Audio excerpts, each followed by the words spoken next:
Aba, Ginoong Maria, napupuno ka ng grasya, ang Panginoong Diyos ay sumasa iyo.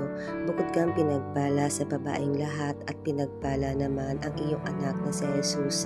Santa Maria, Ina ng Diyos, ipanalangin mo kaming makasalanan, ngayon at kung kami mamamatay. Amen.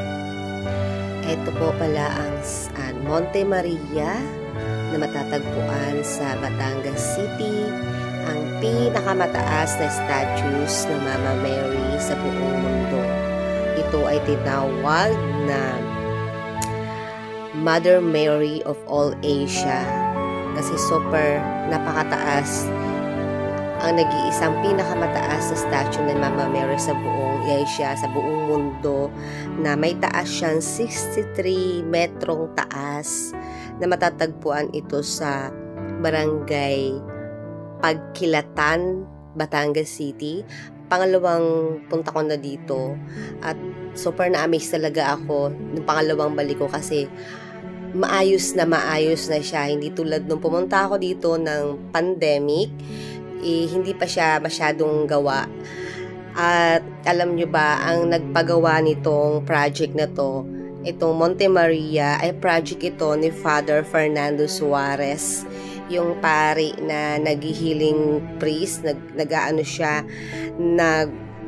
healing priest siya, nagpapagaling siya dito sa atin sa Pilipinas at sa abroad. Kaya lang namatay siya noong February 4, 2020 nung pandemic. Kaya hindi na-stop yung pagpapagawa ng Monte Maria.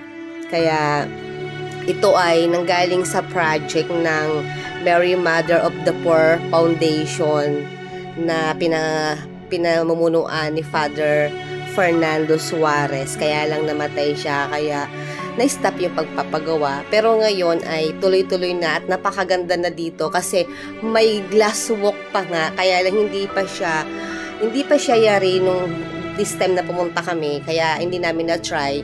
At maraming umakyat dito sa taas sa loob ng building na to ni Mama Mary. Pwede kayong umakyat dyan. Pag nakaakyat kayo, pwede kayong umakyat doon sa kamay na hawak-hawak ni Mama Mary at pwede kayo doon mag-selfie at magdasal. Napakataas niyan. Ang pagkakaalam ko, yung kaibigan ko umakyat dyan, 17th floor daw dyan. Hindi ko na-try kasi wala nang oras nung nandyan kami. Kaya sayang, sa next balik ko, papasok na ako dyan sa loob. At napakaganda ng ambience dyan kasi malapit sa dagat. Makikita mo yung Verde Island passage dyan, napapaligiran siya ng dagat. At sa baba pa niya, meron dyan simbahan, yung Santo Niño Church. Saka dun pa sa kabilang side, andun mo makikita yung mga iba't ibang santo. Kaya lang hindi namin nakita nung that time na pumunta kami. Kaya napakasaya ko na nakabalik ulit ako for the second time. Kasi nakita ko na naman ulit ang Mama Mary, ang Monte Maria.